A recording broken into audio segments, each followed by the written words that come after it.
Hi guys, welcome to this week's video.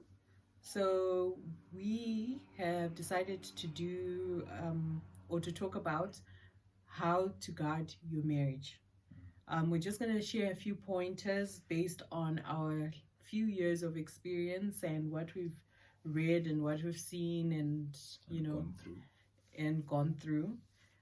So we'll probably do two videos because I think the topics are a bit long. They may take a bit of time. So our first main topic that we're going to talk about under how to guard your marriage is how to communicate. I think that's very important. That's like a whole major thing. The most important thing when it comes to communicate, I think, is that you need to understand when you're in a relationship or in a marriage that it is not a battlefield. You need to understand that the two of you are in it together, that you are not, you're not fighting. You don't have to fight. You both have a common purpose because you love each other. So there's no need to approach a disagreement as if you are approaching a battlefield and someone has to win. That's correct.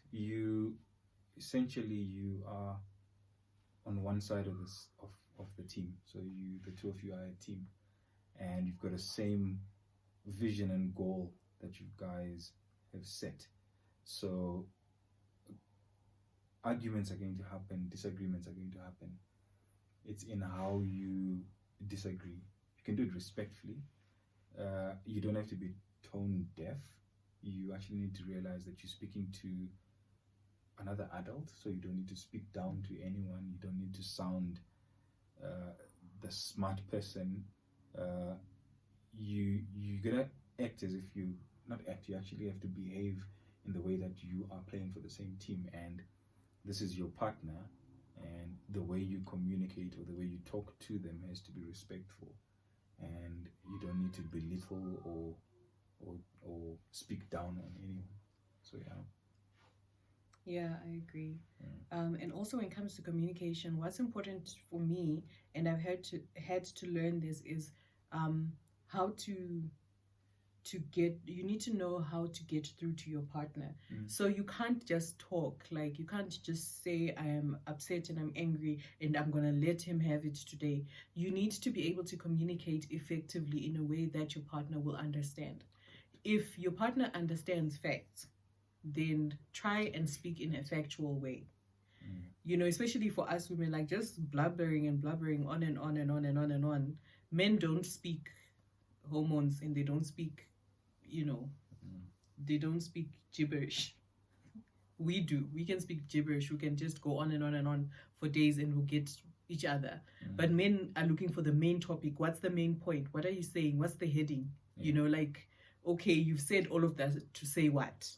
So you need to be able to understand that is the way that your partner understands things, and you need to be able to communicate effectively in that way so that your partner can understand that, okay, I may not understand what she's feeling in terms of emotions. I don't understand why she's saying that this really brings her down or makes her feel a certain way. I don't quite understand it, but what I do understand is that at the end of the day, if I do A, B, C, and D, it makes her feel like A, B, C, and D. So I need to, this is how I can fix it, or this is how, so just yelling and crying and saying, I can't look at you right now. Like you can't get anywhere with that. So if you have a bone of contention with your partner, you need to find a way to communicate how you're feeling in a way that your partner can be able to accept it. Correct. And on the other side, as the other partner, you also need to be in a position where you can say, okay, I don't understand it. Usually whatever you're saying really wouldn't bother me, but I can acknowledge that it does bother you. And because it bothers you, I am not going to do it anymore. Correct. Even though if it was me, it wouldn't bother me. And those are things that are very important, and we've had to learn that. This doesn't bother me, but it bothers him. So because it bothers him, it should be an issue to me because it bothers him. Because yeah, your spouse actually. yeah, because we have a common goal. Mm.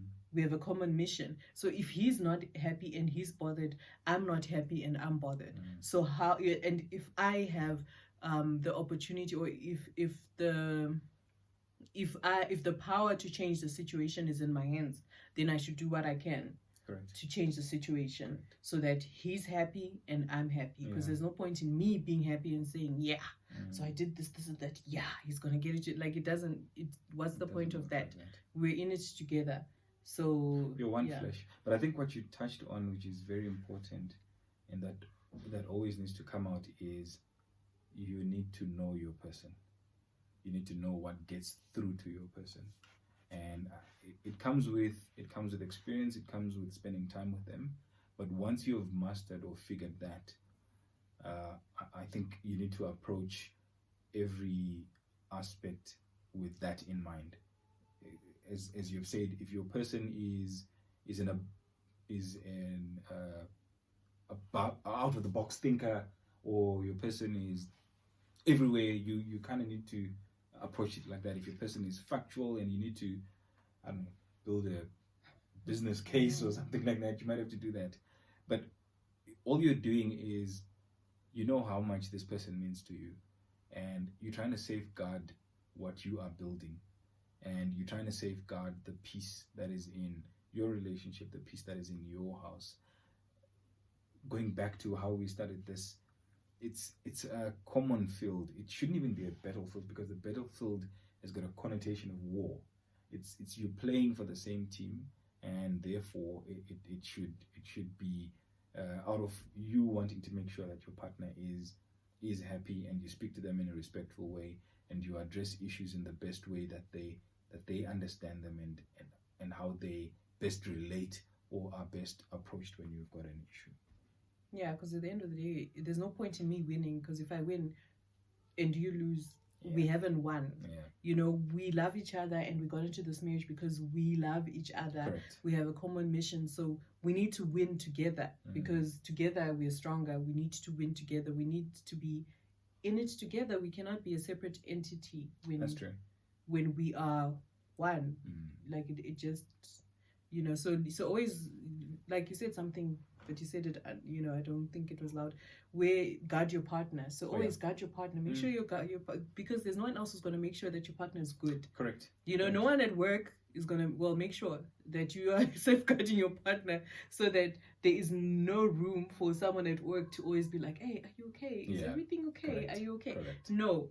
I should safeguard my partner's emotional well-being, because there's no one else really who has that space except me. True. So I need to know that it's sort of my responsibility. I'm not, responsible for his happiness, so to speak, but it is my responsibility to know if he's not okay, if he's had a bad day, and if something is bothering him. If I'm the one who's bothering him, it's my duty to be able to know that, and to be able to pick that up and have a conversation around it, so we can see what we can do about making you feel better, and what you can do about making me feel better, and then we win. Yeah. The second aspect, and I think your last point was actually leaning towards it, is how you prioritize your partner. So there are two elements to this.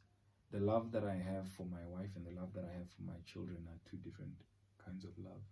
And from a priority standpoint, my partner comes before my children.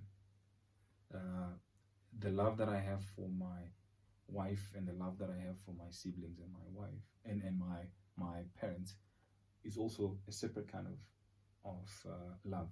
And in that element as well, my partner has got the top priority. My top priority as compared to the priority that I will put the children and my family.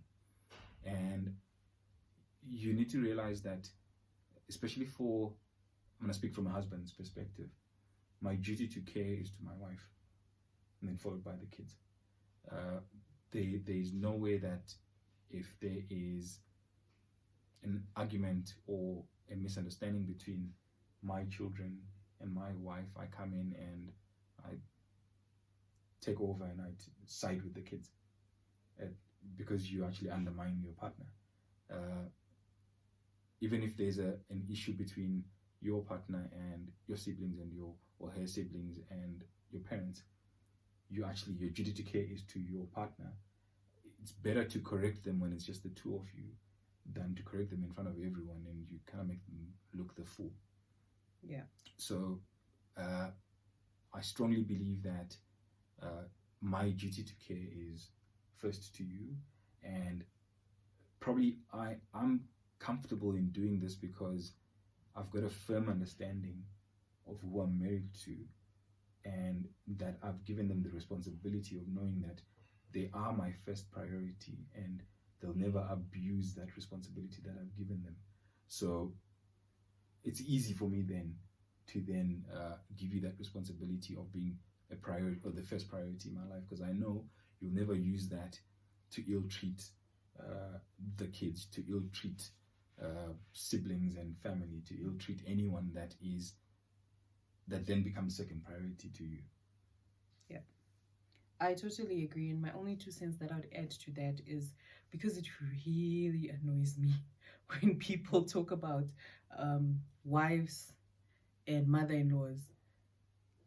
Like, I don't even know why it's an issue, because there's no number 1 and there's no number 2. It can't be an issue because we are not the same. Like what you're saying, the love is different. Like, it can never be this. How can I compete with your mom?